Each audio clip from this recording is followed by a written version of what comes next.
মুরসালিন নবিয়িনা মুহাম্মদ ওয়া আলা আলিহি ওয়া সাহবিহি আজমাইন। আলহামদুলিল্লাহ, আমরা ইমাম মুজানি রাহমাতুল্লাহ আলাইহি তার গ্রন্থ শারহুস সুন্নাহ পড়ছিলাম।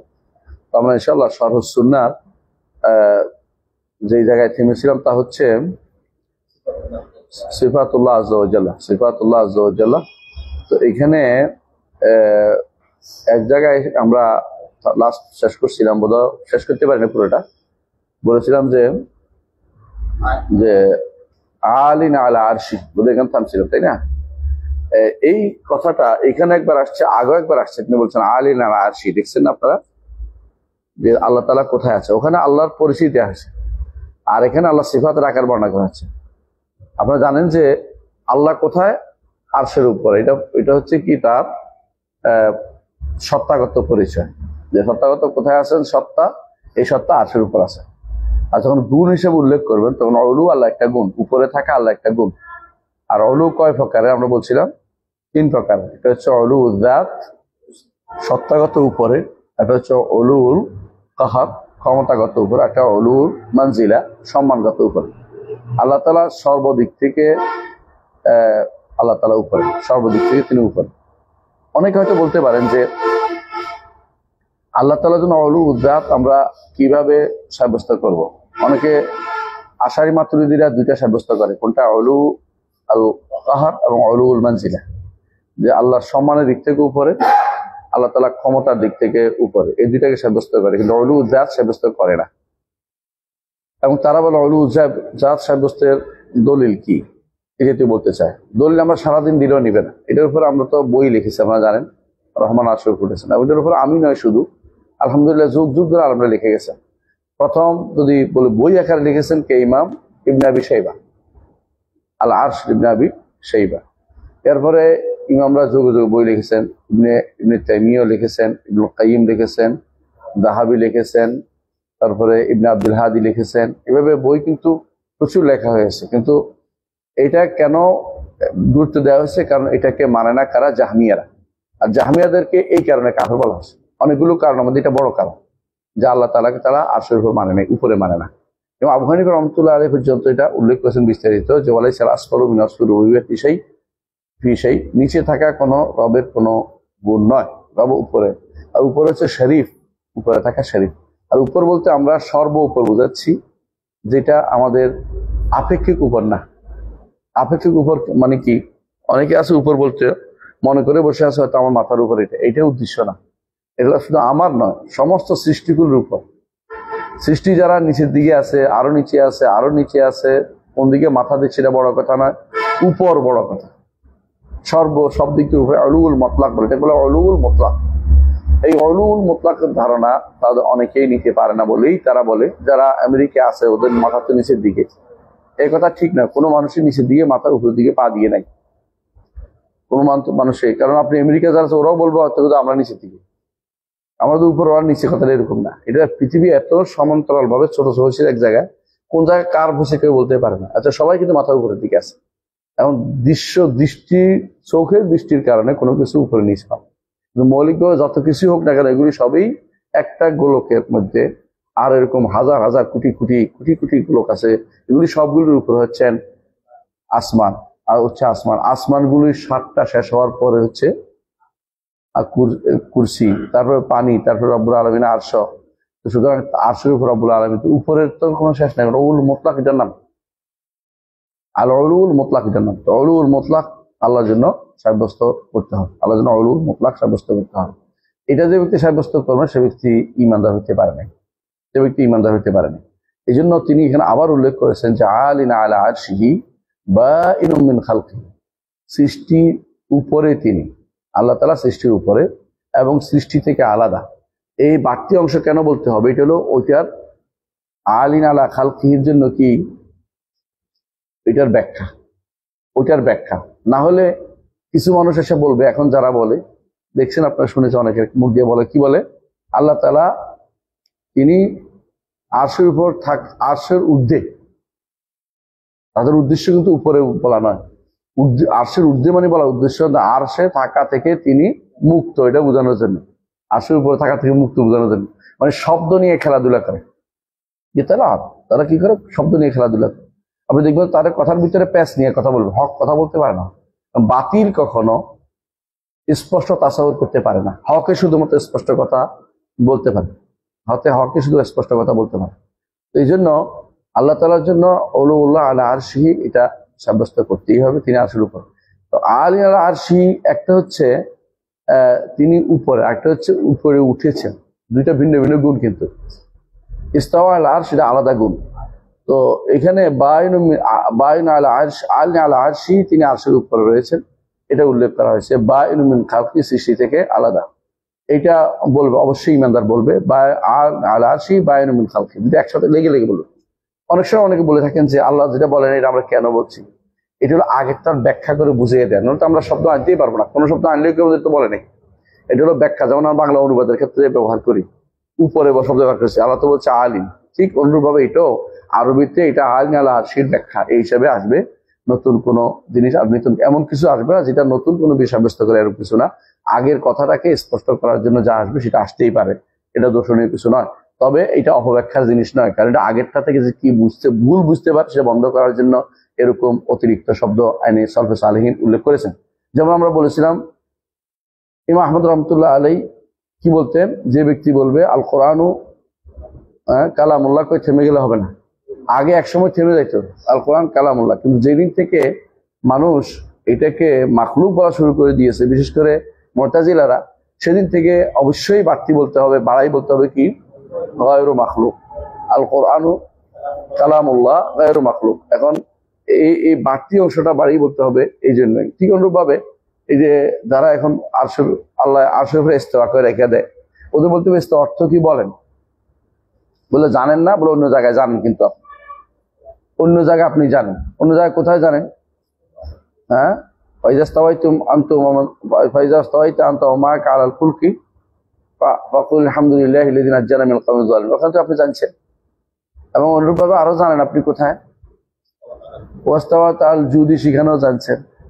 এবং অন্য জায়গাতেও আপনি জানছেন যে ওয়াতাকুলু ফাইজা ইস্তাওয়াইতুম আলাইহি ওয়া তাকুলু সুবহানাল্লাযী সাখারনা হাযা ওয়া মা কুন্না লাহু মুকরিনিন ওয়া ইন্না ইলা রাব্বিনা লামুনকালিবুন, ওখানেও আপনি ঠিকই জানছেন। এখানে আপনি জানবেন না কেন? এখানে ইচ্ছা করে আপনি বলতে চাচ্ছেন আপনি জাহেল, হয় আপনি জাহেল, নয় আপনি কপট বিশ্বাস নিয়ে আসেন। এই জন্য আমাদেরকে এই বাড়তি অংশ কখন বলা যাবে এটারও আমরা নীতিমালা আছে, এগুলো আমি আমার ফেসবুকে কোথায় জানি এটাকে একটা ভালো শেয়ার করছিলাম, যে নীতিমালাটা জানা দরকার অনেকে, যে বাড়তি অংশ কখন বলা যায়, বাড়তি কথা ওই সময় বলা যাবে যে ব্যাখ্যা হয়, ওই সময় বলা যায় ভুলকে সংশোধন করার জন্য হয়, ভুল বুঝাবুঝি নিরসন করার জন্য হয়, যেটা সালফে সালানের জন্য বাড়িয়ে বলতেন অনেকে। যেখানে এটা যারা বলতেন না, আর রহমা যারা কি বলতেন যে কালামুল্লাহ গায়রু মাখলুক, এটা বলে চুপ থাকতেন। এদের কি বলা হইতো? ওয়াকিফা, মুবতাদিআ, এটার মধ্যে আসবে হয়তো কোথাও ওয়াকিফারা বিদআতি। আবার এক গোষ্ঠী আছে ওয়াকিফা, আরেক গোষ্ঠী আছে ওয়াকিফা না, তারা আছে লফজি বলা, লফজি বল কোরআনে মাখলুক, লফজিয়া বলে ওদেরকে। এই দুই গোষ্ঠী হচ্ছে বিভ্রান্ত। লফজি কেন বলে? আমার লফজ, কোরআন নিয়ে আমার লফজ সৃষ্ট। লফজি সব দুই অর্থ দেয়। এক অর্থ কি? মালফুজ, মানে আমি যা উচ্চারণ করছি সেই হিসেবে এটা বলে ভুল। আর যদি বলে আমার উচ্চারণ করা, আমার উচ্চারণ করা হলে আমার সৌত, আর সৌত সৌতুল কারি ওয়াল কালাম কালামুল বারি, শব্দ হচ্ছে যে কথাটা হচ্ছে আল্লাহ। এটাকে যেহেতু এরা এমন একটা শব্দ ব্যবহার করছে, অর্থটা কি ভ্যাক, এদিকেও নেওয়া যায় ওদিকেও নেওয়া যায়, সেই জন্য আপনাদের স্পষ্ট করে দিতে হবে, যে এই জায়গায় স্পষ্ট করে দিতে হবে। ইমাম তাহাবী রহমতুল্লাহ আলাইহির যে মতটা আছে, সেখানে কিছু জায়গা আছে এরকম, যে জায়গাটা আপনি যদি এভাবে রেখে দেন এক একদিন টেনে নিয়ে যাবে। আপনাকে সেখানে এরকম ব্যাখ্যা করে দিতে হবে যে এখানে আসলে কি বোঝানো হতে পারে। যেমন তিনি বলেছেন যে তাআলা আনিল জিহাদি ওয়াল হুদুদ ওয়াল জিহাদ ওয়াল গায়াত ইত্যাদি বলেছেন, যে কোনো জিহাদ থেকে মুক্ত তিনি। জিহাদ গুলি আপনাকে বলতে হবে আর জিহাদুল মাখলুকা, সৃষ্ট কোনো দিকের সাথে তিনি তার কোনো সম্পৃক্ততা নেই, স্পষ্ট বলতে হবে। কারণ তিনি এর পরেই বলেছেন যে আহসানতা, তিনি বলছেন যে তিনি এই কথাটা বলছেন যে তিনি সবকিছু উপরে, তিনি ওখানে পরে বলেছেন ফাওকা, এবং সবকিছুর উপরে, সবকিছুকে তিনি পরিবেশন করে আছেন। মুহিতুম বিকুল্লি শাইইন ওয়া ফাওকাহু, ওই ফাওকা কুল্লি শাই, বুঝছেন তো, ফাওকা কুল্লি শাই। তাহলে ওইটাকে একেবারেই কোনো ব্যাখ্যা করে না, রেখে চলে যায়, দেখবেন ওই জায়গাটা মনে হয় যেন পারে না স্কিপ করে যেতে। এমনকি কেউ কেউ এমন চালাকি করছে, মুহিতুম বিকুল্লি শাইইন ফাওকাহু বলে ফেলছে, ও আটা বাদ দিয়ে দিছে। এখন এখন আরো ভয়াবহ হয়েছে। এখন কি হয়েছে, তার উপরে যা আছে সেগুলি তিনি পরিবেশন করে আছেন। এখন কষ্ট হয়ে গেছে, মানে আল্লাহর উপরও আরো সৃষ্টি আছে। এখন আগে আল্লাহর উপরে বললে এখন তো দিক হয়েছে, তো এখন আরো ভয়াবহ হয়েছে, যেটা থেকে পালাইছে এর থেকে ভয়াবহ জায়গায় পৌঁছে গেছে। তো এরা অপব্যাখ্যা করতে গেলে অনেক সময় এই এটা করে, এই অপব্যাখ্যা করতে গেলে এই মিথ্যা সুযোগ নিতে চেষ্টা করে। কিন্তু আসলে যেটা আমরা আগেও বলেছি, ইবনে তাইমিয়া রাহমাতুল্লাহ বলেছিলেন যে বাতিল কখনো তার কথার উপরে স্পষ্ট দলিল দিতে পারবে না, হ্যাঁ, এবং যদি দেয় সেখানে তার কি থাকবে, রদ থাকবেই, এটা আমরা স্পষ্ট দেখতে পাই। তো এখানে দেখতে পাচ্ছি, দেখেন যে আলিন আলা আরশিহি বাইনুম মিন খালকি, তিনি সৃষ্টির উপরে, সমস্ত সৃষ্টি জগৎ থেকে তিনি আলাদা আলাদা। তো সৃষ্টি জগৎ ভিতরে বলার কোনো সুযোগ নাই। যারা সৃষ্টি জগৎ ভিতরে আল্লাহকে মানে তারা সব কাফের, ইমানদার নয়। সৃষ্টি জগৎ ভিতরে তিনি নন, তিনি নেমে আসেন, তার নেমে আসার ধরনটা আমরা জানি না। যারা এই মিথ্যাচার করে ইবনে তাইমিয়ার উপরে, যে ইবনে তাইমিয়া রাহমাতুল্লাহ আলাইহি তিনি বলেছেন যে মিম্বর থেকে এইভাবে নামতেন, এটা মিথ্যুক, এরা আসলে সত্যবাদী নয়, এরা ইবনে তাইমিয়ার উপর মিথ্যাচার করে। কারণ এই জাতীয় একজন ট্রাভেলারের কথা দিয়া একজন ইমামের সরানো, তার বক্তব্য সরাতে পারবেন না। কারণ তার বক্তব্য শত শত বক্তব্য তার গ্রন্থের ভিতরে আছে, সেটা দিয়ে স্পষ্ট হবে তার বক্তব্য। একজন ট্রাভেলার, সে ভ্রমণ করতে গেছে, সে আবার দুই রকম কথা বলছে। প্রথমে বলছে আমি যখন দামেস্কে ঢুকছি দেখি ইবনে তাইমিয়া নামে এক ব্যক্তি, তার সাথে আমার দেখা হলো না, কারণ তিনি জেলে। পরে কয় ইবনে তাইমিয়া এইভাবে নামতে নামতে বলতেছে যে আমি ইয়া থেকে নামি, মানে মিম্বর থেকে আল্লাহ তাআলা এইভাবে নামেন। এটা মিথ্যা কথা, তিনি এটা কখনো বলেন না। অথচ আমাদের দেশে যে ইসলামী বিশ্বকোষ রচিত হয়েছে, এটার মধ্যে সব বাদ দিয়ে এই কথাটা আনছে, কারণ এটা দিয়ে ইবনে তাইমিয়ার উপর রদ দেওয়া যায়, মানে একটা মিথ্যাচার দেওয়া যায়, এই জন্য এটা করে। যারা দেখতে পারে না সালফে সালেহীন নীতিকে, তারা এরকম মিথ্যাচার করে বেড়ায়। দেখবেন যে শত দলিল নিবে না, একটা কি দলিল নিবে, শুবহা, একটা সন্দেহজনক দলিল নিয়ে পাগল হয়ে যাবে। শত স্পষ্ট দলিলকে তারা গ্রহণ করতে চায় না। তো এইটা হচ্ছে তাদের একজন ক্যারেক্টার। উনি বাতিলের কাজে এটা সব সময় এমন শব্দ নিয়ে টানাটানি করবে যেটা তাদের প্রয়োজন নেই। রাসূলুল্লাহ সাল্লাল্লাহু আলাইহি ওয়াসাল্লামের যুগে আল্লাহ তাআলা বললেন, আয়াত নাযিল হলো, ইন্নাকুম মা তা'বুদুনা মিন দুনিল্লাহি হাসাবু জাহান্নাম, তোমরা এবং যার ইবাদত তোমরা করো এগুলি কিসের, জাহান্নামের হাসাব, জাহান্নামের লাকড়ি। এখন ভালো করেই জানে যে ঈসা আলাইহিস সালাতু ওয়াস সালামকে তারা ইবাদত করে না, কিন্তু ইন্নাকুম বলতে তো কুরাইশদের বোঝানো হয়েছে। এরা এখন তাড়াতাড়ি করে টেনে আনছে, যাতে করে ওদের টেনে আনছে, কারণ ঈসাকে টেনে আনছে। তাহলে ঈসা তো হাসাবু জাহান্নাম, কারণ এটা বললে কি হবে, খ্রিস্টানরা খেপে যাবে, তাদেরও একটা টান হবে, তো আমাদের দল ভারী হবে। অনেকে এটা করে, যেমন আপনার বক্তব্যকে ভিন্ন প্রভাব প্রভাবিত করে আরো দুজন দলকে, অন্যদেরকে সাথে নেওয়ার চেষ্টা করে, যে আমি একা কেন বিপদে পড়বো, আরো 10 জনকে নিয়ে আসি। তখন আল্লাহ তাআলা কি আয়াত নাযিল করলেন, তখন আয়াত নাযিল করলেন, ইন্নাল্লাযীনা সাবাকাত লাহুম মিন্নাল হুসনা উলাইকা আনহা মুবাদুন লা ইয়াসমাউনা হাসিসাহা ওয়া হুম ফী মাশতাহাত আনফুসুহুম খালিদুন লা ইয়াহজুনুহুমুল ফাযাউল আকবার ওয়া তাতালাক্কাহুম মালায়েকাতু হাযা ইয়াওমুকুম আল্লাযী কুনতুম তুআদুন নাহনু আউলিয়াউকুম ফিল হায়াতিদ দুনিয়া ওয়া ফিল আখিরাহ। তারপরে কি, আলাকুম ফিহা মা তাশতাহি আনফুসুকুম, অন্য আয়াতে চলে গেছি আমরা, এই জন্য ভাবছি অন্য আয়াতে চলে গেছি। এখানে এত পর্যন্ত আমরা দূর এসে গেছে। মূল কথা সেটা হচ্ছে কি, আল্লাহ তাআলা আলাদা করে দিয়েছেন যে ইন্নাল্লাযীনা সাবাকাত লাহুম মিনাল হুসনা উলাইকা আনহা মুবাদুন, যারা জান্নাতের জন্য যাদের নাম লেখা হয়ে গেছে, এরা এই থেকে জাহান্নামে যাবে না কোনো। তুমি যারা জাহান্নামে যাবে এরা তো এই কাজ করে না, জান্নাতের কাজ করে গেছে। সুতরাং তাদেরকে তোমার দলে ভিড়ানোর দরকার নেই, তুমি তাদেরকে দলে ভিড়ানোর চেষ্টা করো।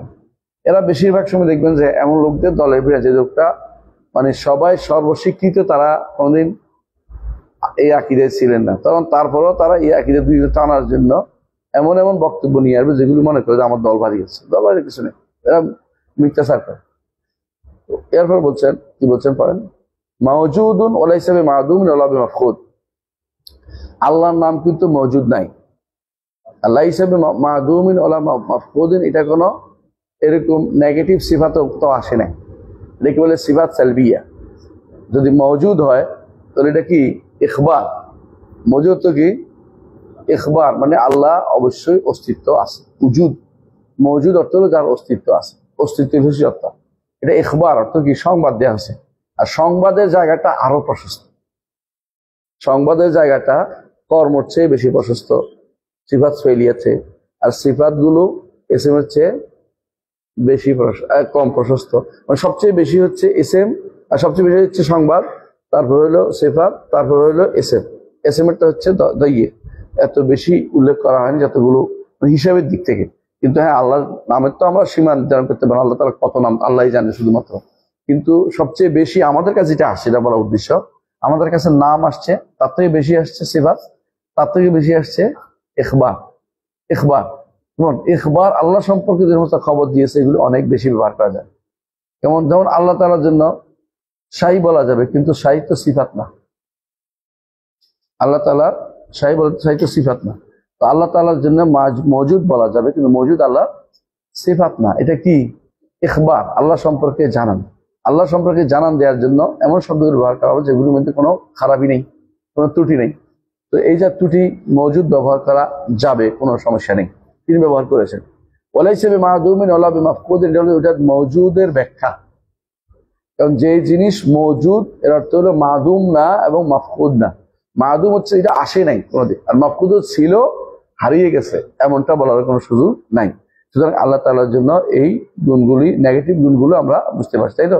আলহামদুলিল্লাহ, নেগেটিভ গুলো আসে না, এটা ইখবার, পুরোটাই ইখবার। মওজুদ লাইসা বিমাদুম লা বিমাফকুদ পুরোটা ইখবার।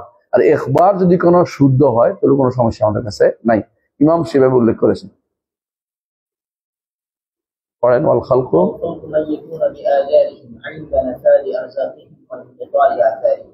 আল খালকু, সমস্ত সৃষ্টি জগৎ কখন মারা যায়, এই মাসালাটা আহলুস সুন্নাহ ওয়াল জামাতের মত হচ্ছে এটা, সৃষ্টি জগৎ তাদের রিজিক শেষ না করে মরেন না। প্রত্যেকে তার জন্য আল্লাহ একটা সময় বেঁধে দিয়েছেন, যে এই সময় সে মারা যাবে, ওই সময় সে মারা যাবে, এবং তার আজাল নির্ধারিত। আল্লাহ তাআলা কোরআনে কারীম বলেছেন, ফাইজা জা আজালুহুম ফালা ইস্তাখিরুনা সাআতান ওয়ালা ইস্তাকদিমুন, একটু এদিক সেদিক করার কোনো সুযোগ নাই। আজালটাকে আসবাব দিয়ে আল্লাহ বেঁধে দিয়েছেন। যেমন বলে অমুকে ক্যান্সারে মারা গেছে, অমুকে গাড়ি অ্যাক্সিডেন্টে মারা গেছে, অমুকে হৃদযন্ত্র মারা গেছে, অমুকে, মানে একটা আজাল গুলোকে আল্লাহ তাআলা কি একটা আসবাবের সাথে গেঁথে দিয়েছে, যাতে করে মানুষ দোষটা বা কারণটা উল্লেখ করে, আল্লাহকে যেন দোষারোপ না। আল্লাহই মারছেন, কিন্তু আল্লাহ বলে যে এটা মারা গেছে, কারণটা এটা সিম্পল, মারছে কে? আল্লাহ। এখন প্রশ্ন হচ্ছে, যেই ব্যক্তির রিজিক আছে, সেই ব্যক্তির রিজিক, হারামটাও রিজিক, হালালটাও রিজিক, তার রিজিক কিন্তু আল্লাহর পক্ষে বণ্টিত, এবং হারামটা সে খাবে এটাও আল্লাহ নির্ধারণ করছে। কিন্তু এটা আল্লাহ তাআলা কিটাতে কি নয়, খুশি নন, এটা তিনি সন্তুষ্ট নন। হ্যাঁ, এই যে তিনি এটা রিজিকটা লিখেছে, রিজিক শেষ না করে কেউ মারা যাবে। হাদিস আছে, রাসূলুল্লাহ সাল্লাল্লাহু আলাইহি ওয়াসাল্লাম বলেছেন, আল্লাহ তাআলা নাফাসা ফির রূহ, ইন্না জিবরিল নাফাসা ফির, আর জিবরিল আমার অন্তরের ভিতরে ঢেলে দিয়েছেন যে ইন্না আহাদাকুম লান তামুতু হাত্তা তাস্তাওফিয়া রিজকা, তোমাদের কেউ মারা যাবে না রিজিক শেষ না করা পর্যন্ত। কোনো ব্যক্তি তার রিজিক শেষ না করে মারা যাবে না। তো প্রত্যেকের জন্য রিজিকের ব্যবস্থা করেছেন, ওয়া মিন দাব্বাতিন ফিল আরদি ইল্লা আলাল্লাহি রিজকুহা, রিজিকের ব্যবস্থা করেছেন। সুতরাং তারা মারাও যাবে তাদের নির্দিষ্ট সময়ে, আর রিজিকের ব্যাপারটাও যতক্ষণ শেষ না হবে অতক্ষণ পর্যন্ত তারা মারা যাচ্ছে না, এর জন্য বিশ্বাস করতে হবে। এই দুইটার মধ্যে যারা মুতাজিলা বা এরা বলে যে ব্যক্তি মারা যাচ্ছে, কেউ কাউকে মেরে ফেলছে, সুতরাং আল্লাহ মানে তার আজালের আগে মেরে ফেলছে, এই জন্য অনেকে অকাল মৃত্যু বলে, না বুঝার কারণে। এবং এরা মনে করে যারা কাদারি, তারা মনে করে এই জন্য সে শাস্তি পাবে যে সে কি করেছে, তাকে মেরে ফেলছে, কারণ তার মৃত্যু আরো পরে হইতো, নাউজুবিল্লাহ। আর আমাদের নিকট তার মৃত্যু এভাবে লেখা হয়েছে। এবং কেন শাস্তি পাবে? কারণ সে শরীয়ত বিরোধী কাম করছে, এই জন্য। সে শরীয়ত তাকে নিষেধ করছে কাউকে হত্যা করতে, সে যেহেতু হত্যা করছে এই জন্য সে শাস্তি পাবে। আর ওরা বলে যে সে শাস্তি পাবে এই জন্য যে সে একজনকে মেরে ফেলছে এবং তার মৃত্যুটা এবং তার না মারলে সে বাঁচত। আমরা বলছি না, না মারলে বাঁচত না, এটা ঠিক আছে, এটা মারবেই নির্ধারিত আছে, কিন্তু এই মারাটাতে আল্লাহ সন্তুষ্ট না। এটার নামই হচ্ছে তাকদীরের একটা মাসালা, যে মাসালাটা অনেকেই বুঝে না। যে হয়তো বলছে আয় রে হয়তো বাঁচত, এটা বলা জায়েজ নাই, কারণ তার এইটাই তার আজাল ছিল, এইটাই তার আজাল ছিল। এই জন্য কেউ বিলাপ করে নিষেধ করাটা কুফরি কেন? কারণ তার আজাল এটা ছিল, তুমি বিলাপ করে কাঁদতেছো কি জানো? তার বিলাপ করে কানা কোনো সুযোগ নাই, তার জন্য এটাই আল্লাহ নির্ধারণ করেছেন, এটা সে পূর্ণ করে চলে গেছে, এটা সে পূর্ণ করে চলে গেছে। হ্যাঁ, পরেরটা বনকেতা আজারহীন, মানে মরা কখন যায়, মৃত্যু কখন হয়? তার আসার মানে পদ চিহ্ন যেন না থাকে, পদচিহ্নের শেষ হয়ে গেলেই শুধুমাত্র তার মৃত্যুটা ঠিক হবে। যে এতটুকু হাঁটবে, এতটুকু চলবে, ওই কাজ করবে, ওই কাজ করবে, এই কাজগুলো শেষ হলে, তার মানে কর্মকাণ্ড শেষ হলে শুধু মারা যাবে। কোনো একটা কাজ রেখে মারা যাবে না, কোনো একটা কাজ রেখে মারা যাবে না। অনেক সময় একটা রুগী মরে না, শেষে পানি খাওয়াই দিয়েছিল, মরে গেছে, মানে পানিটাই তার জন্য লাস্ট ছিল। অনেক সময় মরে না, কিছু একটা করবে, সে কিছু একটা কইরা, ভালো বা মন্দ কিছু একটা কইরা তারপর মারা গেছে। যদি নেককার হয় খাতেমা বিল খায়েব হয়, আর বদকার হইলে খাতেমা বিশ্বাস হয়, মানে খারাপ পরিণতি দিয়ে তা শেষ হয়। এই জন্য ইনকিতায়ে আযারি, তার কর্মকাণ্ড শেষ না হওয়া পর্যন্ত কেউ মারা যাবে না। আল্লাহ যা নির্ধারণ করছে এটা হয়েই মারা যাবে, এটাই মানতে হবে। মুতাজিলার বিপরীত বিশ্বাস করে, জি। এখানে দক্তা একবারে বলে ফেলছে, দক্তার কথা আগে আসে নাই, শুধু একটুকু বলছে, অর্থাৎ তারা যখন মৃত্যু হলে মানুষ কোথায় যায়? কবরে যায়। আর কবরের মধ্যে একসাথে তিনি দুইটা উল্লেখ করেছেন, যে দক্তা, তাদের একটা দক্তা আছে। দক্তা হচ্ছে কি? চাপ, কবর চেপে আসবে দুদিক থেকে, কবর চেপে আসবে। আমরা আগে মনে করতাম চেপে আসার অর্থ কষ্ট দেয়া। আমাদের শেখ মোহাম্মদ সালেহ উসাইমিন বলেন যে এই চেপে আসা ইমানদারের জন্য কোনো কষ্টদায়ক জিনিস না, বরং কাফেরের জন্য এটা কষ্টদায়ক জিনিস। তাদেরকে হাত দিয়ে এদিক সেদিক করবে না। ইমানদারের যে সমস্ত বর্ণনা আসছে তার হাত দিয়ে এদিক হয়ে গেছে, সাহাদিনে বর্ণাগুলো শুদ্ধ না, বরং ওইটার অর্থ রাসূলুল্লাহ উদ্দেশ্য হচ্ছে লাকা দম্মাতা, এটা চতুর্দিক থেকে মিলে গেছে। কিন্তু এর অর্থ এটা বলা উদ্দেশ্য যেন না হয় যে এটা দিয়া তাকে শাস্তি দেয়া হচ্ছে, কারণ শাস্তির বিষয়টা পরে আসবে। কখন? বিচারের মাসালার পরে, যখন প্রশ্ন করা হবে তারপরে আসবে। দম্মাতুল কবর অর্থ মাটি তাকে আপন করে নেয়। ইমানদার হলে মায়ের কোলের মতো করে নিয়ে যায়, আর কাফের হলে শত্রুর কোলে, হ্যাঁ, শত্রুর সাথে যেভাবে আচরণ করে সেভাবে ফেরেশতারা মাটিও সেভাবে তার সাথে করবে। দুনিয়ার বুকে মানুষ যখন হাঁটে তখন জমিনও কিছু মানুষকে ভালোবাসে, আর দুনিয়ার বুকে মানুষ যখন হাঁটে জমিনও কিছু মানুষকে ঘৃণা করে, এবং এগুলি তার জন্য বিপদের কারণ হয়ে দাঁড়ায়। কারণ আপনার হাঁটা চলা তো রেকর্ডেড, হাঁটা চলা তো রেকর্ড, আপনার পায়ে কোন দিয়ে গেছে এটা কিন্তু রেকর্ড, পা বলবে। আর ইমানদার হলে মসজিদ দিকে হাঁটলে কি হবে? রফে দারাজাত হবে, কাফারা হবে, কাফারা এবং রফে দারাজাত। তাহলে আপনার আযার এগুলি মানে আপনার কবরে যখন রাখা হবে তখন কবরে মিলে যাওয়ার তো শাস্তি হবে, এটা বোঝার উদ্দেশ্য। ইমানদারের জন্য শাস্তি শুরু হয়নি, ইমানদারের জন্য শান্তি শুরু হবে কখন? প্রশ্ন করার পরে। তার উপরে শাস্তি হিসেবে মিলে যাবে না বলে বলবো, মিলে যাবে। এবং এটার অর্থ হচ্ছে সেটা আপন করে নিবে, কারণ মিনহা খালাকনাকুম ওয়া ফিহা নুঈদুকুম ওয়া মিনহা নুখরিজুকুম তারাতান উখরা। মাটি থেকে সৃষ্টি করা হয়েছে, মাটিতে আবার ফেরত দেওয়া হচ্ছে, আবার সেখান থেকে উঠানো হবে। মাটিটাকে আপন করে নিবে। কিভাবে নিবে আপনি হয়তো দেখতে পান না, কিন্তু সেটা অবশ্যই কেউ যদি স্বপ্নে দেখে স্পষ্ট বুঝতে পারে। স্বপ্নের মধ্যে আপনি দেখবেন যে কত মানুষ আপনার লাঠির সোটা নিয়ে তাড়াচ্ছে, কোপ দিছে, শরীরে দাগ পাচ্ছে, এগুলো খারাপ স্বপ্ন যেটা আছে। আবার অনেক সময় দেখবেন স্বপ্নে বিশাল বাড়ির মধ্যে আছেন, আপনাকে কেউ ওইটা খাওয়াচ্ছে, ওইদিকে দিচ্ছে, আপনার নিয়ে ঘুরতেছে, সুন্দর জায়গা দেখাচ্ছে, তাহলে বুঝুন যে এটা আল্লাহর পক্ষ থেকে আসছে। তো এই যে এত কিছু আনন্দ আপনি পাইছেন স্বপ্নের মধ্যে, একটু পরে ঘুম ভাঙে দেখেন যে কিরে আমি তো রাস্তার পাশে শুয়ে আছি, আমি তো কোথায় স্বপ্ন দেখছি বিশাল বিশাল অট্টালিকা, কিছুই না, অথচ কিন্তু ওইটা কিন্তু আনন্দ পাইছেন আপনি। স্বপ্ন কিন্তু আপনাকে প্রমাণ করে দিচ্ছে অনেক জায়গাতে যে আপনি মৃত্যুর পরের জগৎটা কিন্তু আপনি বলতে পারবেন না যে নাই কিছু নেই, এটা বলতে পারবো না। এটা কি একটা বিশাল কাজ যেটার কোনো মিল আপনার দুনিয়ার জীবনের সাথে মিল করতে পারবেন না। এই জন্য অনেকেই যারা কবর কাছে যায় চায়, ওরা মনে করে কিন্তু দুনিয়ার জীবনের মতোই মনে করে। এবং অনেকেই মনে করে যে হুজুরের কাছে পেশ করাবে, হুজুর অনেক কাছে বলে দিবে, এই জাতীয় দুনিয়ার জীবন মনে করে বসছে। কিন্তু দুনিয়ার জীবনের সাথে এটা কিনে কোনো সম্পর্ক মোটেই নেই। বরং আল্লাহ রাসূল সাল্লাল্লাহু আলাইহি ওয়াসাল্লাম জবাব দেন। কিভাবে জবাব দেন তো জানি না, সালামের জবাব দেন না। হাদিসে আছে রাসূলুল্লাহ সাল্লাল্লাহু আলাইহি ওয়াসাল্লাম বলেছেন, মা মিন আহাদিন ইউসাল্লিমু আলাইহি ইল্লা রাদ্দাল্লাহু আলাইহি রূহ। আল্লাহ তার রূহ জবাব দেন, আমি তার রূহ ফেরত দেন, আমি তার রূহ নিয়ে ব্যক্তিকে জবাব দিই সাল্লাল্লাহু আলাইহি ওয়াসাল্লাম যখন বলি। তো এইটা অর্থ হচ্ছে রাসূলুল্লাহ সাল্লাল্লাহু আলাইহি ওয়াসাল্লামের জবাব দেওয়ার পদ্ধতি কিন্তু দুনিয়ার পদ্ধতি বলে আমাদেরকে জানানো হয়নি।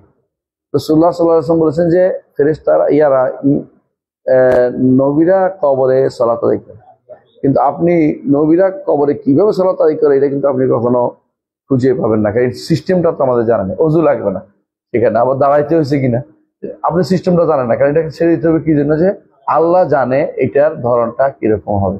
আমি নিজে এই ধরনের ধরন নির্ণয় না যাই, ধরন গিয়েই কিছু মানুষ অগ্রস্ত হয়ে গেছে, এই ধরন নির্ধারণ করতে পারবেন না। জি, অনেকে আছে কবর আযাব শোনাইতে আসছে, আমরা জানি এগুলি পদভ্রষ্টতা, কারণ কবর আযাব শোনানোর জিনিস নয়।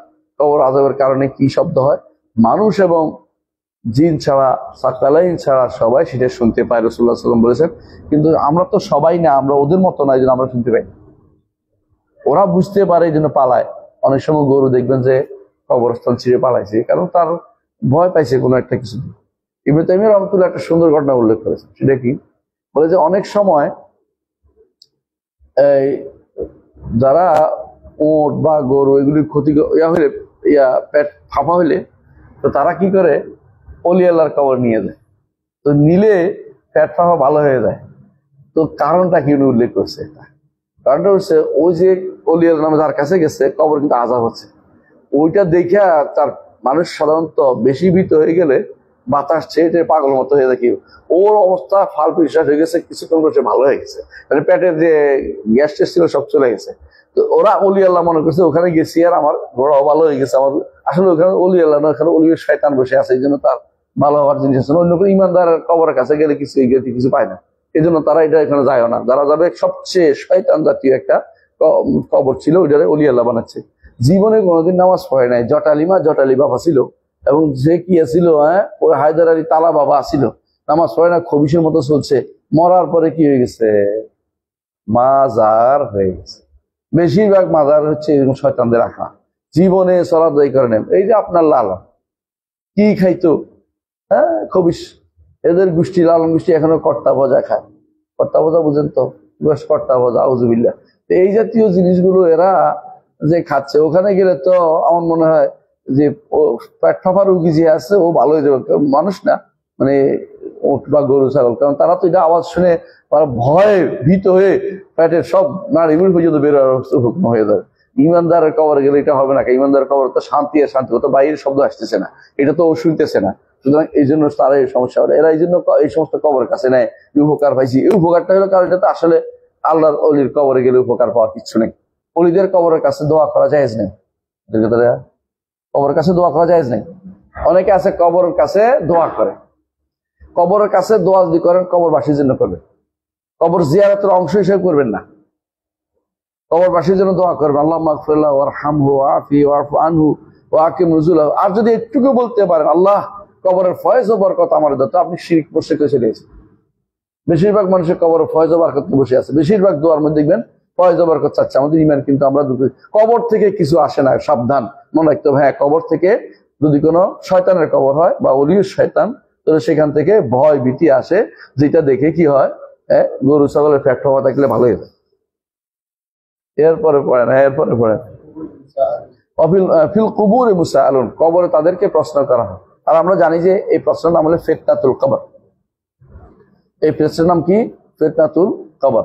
ফিতনাতুল কবর তো কবরের ফিতনা বা পরীক্ষা, সেটা কি মান রব্বুকা ওয়া মা দীনুকা ওয়া মান নাবিয়ুকা। দুনিয়ার উপরেও এটা দরকার আপনারা জানেন, প্রত্যেকটি মানুষ জানতে হবে রবকে, নবীকে, দিন কি। এটা কি আমাদের দেশে মানুষকে জানানো হয়েছে? এটা মুখস্থ জানে, কিন্তু রব কি কখন রব হবে, নবী কখন নবী। আপনি যে রব নবী আমার মোহাম্মদ সাল্লাল্লাহু আলাইহি ওয়াসাল্লাম বলছেন, আবেগে টানাটানি করতেছেন যে নবীর এটা হয়েছে এটা হয়েছে, এবং মিথ্যাচার মাঝে মধ্যে ছড়ায়। কি জন্য? মাঝে মধ্যে কিন্তু মিথ্যাচার ছড়ায় হুজুররা। কি জন্য ছড়ায়? এটা আন্দোলনকে দানা বেঁধার জন্য, যে এই কাজ করছে অমুকের বিরুদ্ধে। হয়তো এটা কয়ও নেই, হয়তো এমন একটা শব্দ বলছে যেটা দুই অর্থ হইতে পারে, কিন্তু এটা ইচ্ছা করে বার করবে কি জন্য? যাতে করে কি করা যায়, একটা উদ্দেশ্য সাধনের দিকে নিয়ে যেতে পারে, এটা করে। বুঝে আসছে? কিন্তু মূল উদ্দেশ্য নবী মুহাম্মদ রাসূলুল্লাহ সাল্লাল্লাহু আলাইহি ওয়াসাল্লামকে নবী মানার জন্য যে জিনিসগুলি দরকার, সেই জিনিসগুলি তারা মানে কিনা। আল্লাহকে রব মানার জন্য যেটা দরকার সেটা কি? তিনটায় বলছিলাম। কি কি? খালক, মুলক, তাদবীর। যে তিনি স্রষ্টা, তিনি মালিক, তিনি পরিচালক। এই যদি হয় কবরের কাছে যাওয়ার দরকার মনে করবে না, কারণ পরিচালক তিনি, তিনি বিধানদাতা, তিনি শরীয়তদাতা, তিনি রাষ্ট্র হুকুমদাতা। এগুলি সব কিন্তু খালকের ভিতরে আছে। দাতা যেগুলি সব খালকের ভিতরে। যে কেন? কারণ আমর এবং নাহিতা আলাহুল খালকু ওয়াল আমরু, সৃষ্টিও তিনি করেছেন, অর্ডারও তিনি দিবেন। সুতরাং রব হিসাবে স্রষ্টা তিনি, রব হিসাবে তিনি অর্ডার দাতা। আর অর্ডার দাতার দুইটা দিক আছে, একটা কি বলছিলাম? হুকমে কাউনি, একটা হুকমে শারঈ। এই দুইটাই হচ্ছে এই জন্য রুবুবিয়তের অংশ, রুবুবিয়তের অংশ। আল্লাহকে মান রব্বুকা বলে এটা মানতে হবে। এটা শুধু মুখস্থ করে গেলে জবাব দিতে পারবে না, অবশ্যই সেটাকে বাস্তব জীবনে আনতে হবে। আসেন, ওমা দীনুকা, তার দিন কি? দিন হচ্ছে, দিন কি? ইসলাম। আর ইসলাম কাকে বলে? আহসানতা, আল ইসলাম লিল্লাহি বিত্তাওহীদ ওয়াল ইনকিয়াদ লাহু বিত্তাআ ওয়াল বারাআতু মিনাশ শিরকি ওয়া আহলিহি। আপনারা এই কাজটাই করবেন, বেশি তো মানুষের বুঝাইতে পারবেন না। বলে আপনি তো তিনটা প্রশ্নের উত্তর জানবেন, মুখস্থ করে না, বরং আমলে করবেন, কার্যকরের মাধ্যমে। একটা হচ্ছে রব কাকে বলে, এটা বুঝিয়ে বলবেন। দিন কাকে বলে, ইসলাম, দিন ইসলাম কাকে বলে, এটা বুঝিয়ে বলবেন। ইসলাম আম খাস বলতে পারলে ভালো, না বলতে পারলে অন্তত এই তিনটে জিনিস শিখিয়ে দেবেন। ইসলাম লিল্লাহি বিত্তাওহীদ ওয়াল ইনকিয়াদ লাহু বিত্তাআ ওয়াল বারাআতু মিনাশ শিরকি ওয়া আহলিহি। এটা খুবই দরকার তিনটা। আর একটা মুহাম্মদুর রাসূলুল্লাহ, মুহাম্মদ আমাদের রাসূল, তাই তো? রাসূল কাকে কাকে বলছে তার জন্য কয়টা জিনিস লাগবে? চারটা বা পাঁচটা, অসুবিধা নাই। চারটা কি বলেন?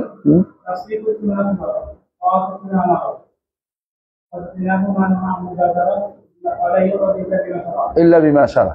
আলহামদুলিল্লাহ।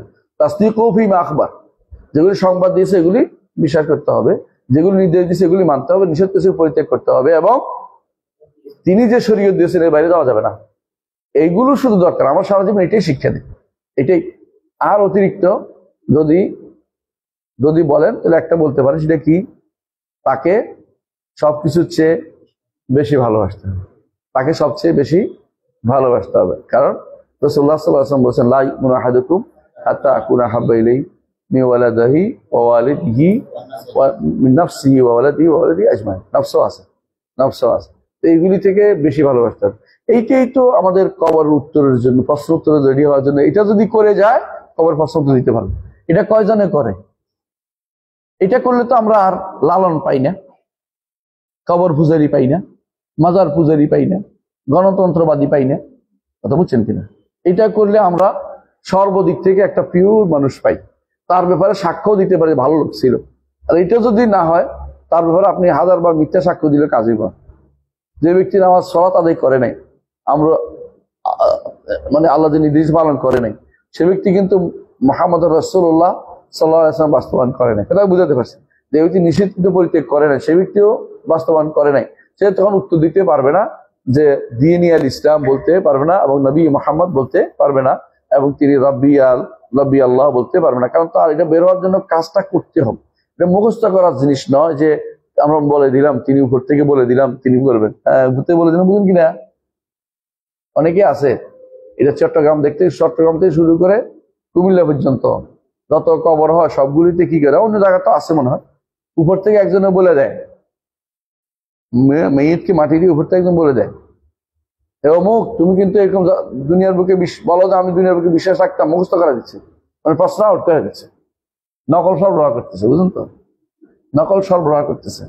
মানে বাঙালির চরিত্র এরকম, আমি এর চেয়ে এরকম কারবার দুনিয়া দেখিনি, যে তারা নকল কবরওয়ালারে নকল দেয়, কবরওয়ালা নকল সরবরাহ করে, উপর থেকে বলে দেয়, এই তুমি কিন্তু এটা করতে, তুমি কিন্তু এটা করতে, তুমি কিন্তু বলো এটা বলো। হ্যাঁ, আরো নকল সরবরাহ করে পীর। পিসাব বলে যে তিনি এসে জবাব দিবেন, তুমি শুধু আল্লাহ আল্লাহ আল্লাহ আল্লাহ আল্লাহ করতে থাকো। তো তো ফেরেশতাকে বোঝা আর এরা আর কি কম, এ তো আল্লাহ আল্লাহ করতে আছে, সুতরাং ফেরেশতা চলে যাবে। হ্যাঁ হ্যাঁ, আরেকদিন ঘটনা শুনেন নাই আপনাদের, কবির বিন সামাদের ঘটনা শুনেন নাই, শুনছেন না? কি করছে? বান্ধে রাখছে আব্দুল কাদের জিলানী, তার ইয়ারে বান্ধে রাখছে, মুনকার নাকিরে বান্ধে রাখছে। আল্লাহ খুঁজে পাচ্ছেন না, আউযুবিল্লাহ, আল্লাহ নাকি এটা হয়েছে এটা হয়েছে, আউযুবিল্লাহ, কথাবার্তা কুফরি কথা, কুফরি কালাম করছে, সোজা কথা। এই নাটক হয়েছে আল্লামা, নাটক বুঝেছে আল্লামা, আল্লাহ মানে শরীয়ত নিয়ে নাটক করতেছে, বলতেছে তারা বাইরে রাখছে, আল্লাহ খুঁজে হায় হায় খুঁজে পাচ্ছি না, মানুষের প্রশ্নোত্তর কে দিবে, এটা খুঁজে পাচ্ছে না ওরা, আল্লাহ বলে খুঁজে পাচ্ছে না, তোমরা খুঁজে বের করো, আবার পাঠাইছি, খুঁজে পাইছে যে হায় হায় পিঠ মোড়া করে বাইরে রাখছে কবরের মধ্যে। বলে কি না, এভাবে তো ছাড় দেওয়া যাবে না ওরে, ও আমার প্রশ্ন করছে, মানে আব্দুল কাদের জিলানী কবরের মধ্যে কেমনি কয় মানুষের আল্লাহরে কেন ভয় করে না, কবর যাইবে না, এগুলি মিথ্যাচার ছড়াচ্ছে মানুষদের। এই জাতীয় কথাগুলো যখন বলে আল্লাহকে একটু ভয় করে না, আমি কিন্তু প্রত্যেকটা কথা কিন্তু আমার জিজ্ঞাসিত হবে, মা ইয়ালফিজু মিন কাউলিন ইল্লা লাদাইহি রাকিবুন আতীদ। এই মানুষগুলো যে বক্তৃতা করে, কোরআন দেখে না, তারা কোরআন দিয়ে বক্তৃতা করতে পারে, রাসূল হাদিস দিয়ে বক্তৃতা করতে পারে না, আলোচনা করতে পারে না, সাল্লাল্লাহু আলাইহি ওয়াসাল্লামের জীবনী আলোচনা করতে পারে, সারাদিনও শেষ হবে না, রাসূলুল্লাহ সাল্লাল্লাহু আলাইহি ওয়াসাল্লামের জীবনী আলোচনা করে শেষ হবে না। এরা দেখবেন যে এমন এমন কথা বলবে আপনাকে এটা তাক লাগানোর জন্য। আপনি কি আশ্চর্য হচ্ছেন না? এদের মধ্যে এক গোষ্ঠী বলতেছে, একজন বলতেছে যে খাদিজা রাদিয়াল্লাহু আনহা নামাজ পড়েন নাই, পর্দা করেন নাই, এটা দিয়ে সে কি বুঝাতে চাইলো? এটা নামাজ না পড়লে জান্নাতে যাওয়া যায়, পর্দা না করলে কোনো সমস্যা নেই, মানে তারা ভোট দিলে হইব। এটা দিয়ে দিনটাকে মানুষের কাছে খেলতামাশা বানাই ফেলছে। এই গোষ্ঠী এরা খেলতামাশা বানাই ফেলছে।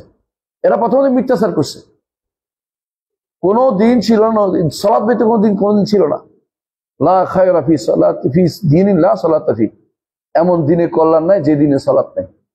মুহাম্মদ রাসূলুল্লাহ সাল্লাল্লাহু আলাইহি ওয়াসাল্লাম তিনি সালাত ফরজ হওয়ার আগেও সালাত করছেন।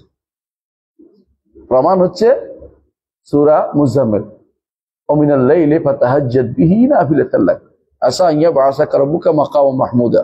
রাসূলুল্লাহ সাল্লাল্লাহু আলাইহি ওয়াসাল্লাম সাহাবায়ে কেরাম রাতের পর রাত পা ফুলে যেত দাঁড়াইতেন, নামাজ পড়তে, সালাত পড়তেন। ফরজ তখন ছিল না, যেভাবে ফরজ 5 ওয়াক্ত সালাত ফরজ না, এটা উদ্দেশ্য, সালাত ফরজ ছিল, সালাত পড়তেন। ভুলে গেছে রাসূলুল্লাহ সাল্লাল্লাহু আলাইহি ওয়াসাল্লাম সালাত পড়তেন। আর খাদিজা রাদিয়াল্লাহু আনহা কত বছর জীবিত ছিলেন? 10 বছর। আর এই সূরা মুজাম্মিল নাযিল হয়েছে নবুয়তের শুরুতেই, তৃতীয় সূরা 3 নম্বর। ইকরা বিসমি রাব্বিকাল লাযী খালাক পরে বলছে মুদাসসির, তারপর মুজাম্মিল। তাহলে এইটা কোথায়? এরপর আল্লাহ তাআলা তাকফীরও করছে, ওইটাও আসছে, ইন্না রাব্বাকা ইয়ালামু আন্নাকা তাকুমু আদনা মিন সুলুসাইল লাইলি ওয়া নিসফাহু ওয়া সুলুসাহু ওয়া তা'iফাতুন মিনাল লাযিনা মা'ak আল্লাহু ইয়াকদিরুল লাইলা ওয়ান নাহার আলিমা আন লান তুহসু ফাতাবা আলাইকুম ফাকরাউ মা তায়াসসারা মিনাল কুরআন। সুবহানাল্লাহ। এরা ভুলে যাচ্ছে যে কোরআন আয়াত এগুলি কি, নিজের মন মতো ব্যাখ্যা দিয়ে মানুষদেরকে লালন হয়ে গেল, আমার ভোট দিলে চলবে, নামাজ পড়া লাগবে না, পর্দা করা লাগবে না, লালন হইলে হইলে, লালন হয়েছে হয়েছে, এগুলি দিয়ে নিয়ে আপনি দিনের কাজ করবেন। কি বুঝাতে চাচ্ছেন? কি মেসেজটা কি গেছে মানুষের কাছে? মেসেজটা কি গেছে? অর্থ হইলো জান্নাতে যাওয়ার জন্য সালাত। বসে বসে এই চিন্তানি করে, কুফরি চিন্তানি বসে মানুষ লালন করে বসে বসে। কখন কোন সালাতের দিন ছিল? ফরজ হওয়া হয়েছে কখন? মেরাজের রাতে, কিন্তু এর আগেও দিন সালাত, এর আগেও সালাত ছিল। রাসূলুল্লাহ সাল্লাল্লাহু আলাইহি ওয়াসাল্লাম সালাত পড়ছিলেন, একবার দুইবার, বহুবার সালাত পড়ছেন। যখন সালাত পড়ছেন তার পিঠের উপরে কি উঠে দেওয়া হয়েছে? এগুলি কি সব মক্কায়, মদিনায়? মক্কায়। কখন এটা? যখন শুরুতেই, যখন এগুলো করছে। আরো কত কিছু হয়েছে এই সময়, একটা দুইটা নাকি? আবু যর রাদিয়াল্লাহু আনহুকে মারতে গেছে, রাসূলুল্লাহ সাল্লাল্লাহু আলাইহি ওয়াসাল্লাম কাবার সামনে নামাজ পড়তো, নামাজ পড়ে বসছে, সাহাবায়ে কেরাম ইয়া রাসূলুল্লাহ দোয়া করেন না কেন? এগুলো সব প্রমাণ, একটা দুইটা নাকি?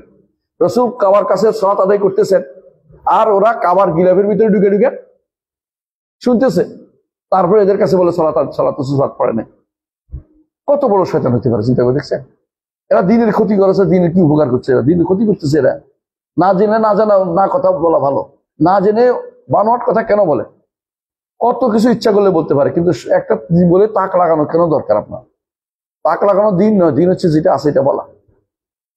মানুষদেরকে তাওহীদ শিক্ষা দেন। আপনার এই কুষ্টিয়ার মানুষ যদি তাওহীদ শিখে ফেলে, আমার তো লাভ, আপনারও লাভ। শেষ ফল কিন্তু আপনিই নিবেন, শেষ হাসি আপনি হাসবেন। কিন্তু আপনি মিথ্যাচার করতেছেন কেন? আপনি দ্রুত ফল পেতে চান কেন? যেই ফল, দাড়ি যদি দ্রুত ফল আশা করে, সেই দাড়ি কখনো সফল হয় না। দাড়ি লেগে থাকতে হয়, লেগে থাকতে হয়, লেগে থাকতে হয়।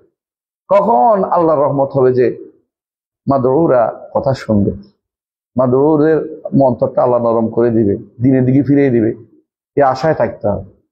রাসূলুল্লাহ সাল্লাল্লাহু আলাইহি ওয়াসাল্লাম আশায় বসেছিলেন। ঠিক ওমর চলে আসছে, দোয়া করছেন, মক্কা থেকে মদিনা অমুক হিজরত করে চলে গেছে, রাসূলের দোয়াতে কাজে লেগে গেছে।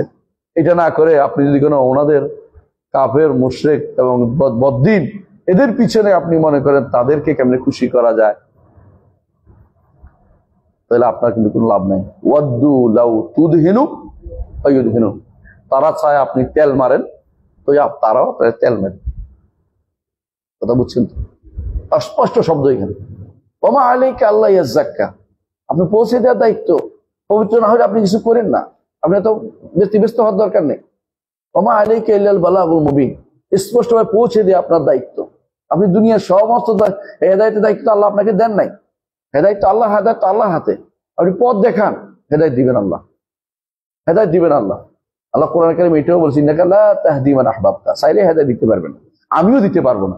ঠিক আপনি হেদায়েতের কাজ করে যান, আল্লাহ তাআলা আপনাকে সম্মানিত করবেন। আল্লাহ অতিরিক্ত আপনি অগ্রিম সম্মান চান, আল্লাহ আপনাকে অপমানিত করবেন। অগ্রিম সম্মান চাইেন না। মানুষের কাছে সম্মান চাইলে আপনি অপমানিত হবেন, আল্লাহর কাছে সম্মান চান। ওয়ালিল্লাহিল ইজ্জাতু ওয়ালিরাসূলি ওয়ালিল মুমিনিন, ঈমানদারদের জন্য ইজ্জত, হ্যাঁ, আল্লাহর জন্য ইজ্জত, রাসূলের জন্য ইজ্জত।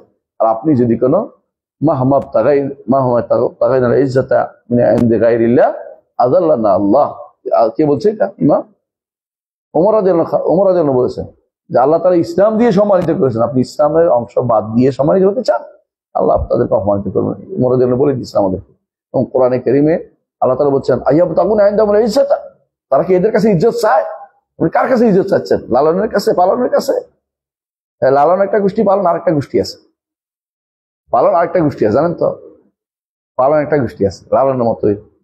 তো লালনরা হচ্ছে বেশি বেসারা, আর পালনরা শরীয়ত মানে তারা মনে করে এটা পালনবাদ বলে, এটা পালনবাদ একটা আছে, ওটার উপরে বই রচিত হয়েছে। এই পালনবাদী হচ্ছে আমাদের এখন যারা অনেকগুলো, এরা পালনবাদী, এই উপদেষ্টারা পালনবাদী। এরা মনে করে প্রজা পালন হচ্ছে সবচেয়ে বড় নীতি, কিভাবে পালন করতে হবে, যে কোনো নীতি পালন করলেই হবে। স্রষ্টা যেমন যেভাবে ইচ্ছে সেভাবে পালন করে, আমরাও সেভাবে যেভাবে ইচ্ছে সেভাবে পালন করি। ওদের কাছে আর দিনের কোনো নেই, এরা পালনবাদ। যাক, এটা লম্বা আলোচনার বিষয়, এটা আলোচনা করলাম না। পালনবাদ একটা আছে। আরেকটা হচ্ছে এরপর বলছেন, হ্যাঁ এরপর আল বাসু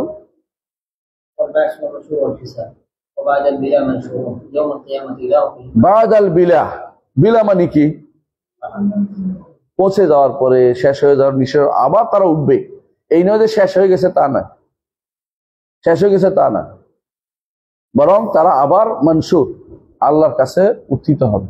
ওইলাইহিন নুশুর বলেন না, ওইলাইহিন নুশুর প্রতিদিন বলি আমরা, তার কাছে আমরা হাসর নসরও বলে, হাসর নসরও বলে। হ্যাঁ, আল্লাহ তাআলার কাছে হাসর তো জমা হবে, নসর তো উত্থাপিত, উপস্থিত হবে, ওখানে আবার উপরে উঠবে।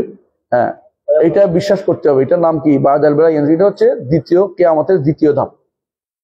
মানমাতা ফাকাত কামাত কিয়ামত, কিয়ামতের প্রথম অংশ মৃত্যুর সাথে শেষ শুরু, আর দ্বিতীয় অংশ শুরু হবে দ্বিতীয় ফুৎকারের পর থেকে, এবং সেটা হচ্ছে বাদাল বিলা মানে শুরু। হ্যাঁ, ইয়াউমাল কিয়ামাতে মাহশুরুন, এগুলো হাসর।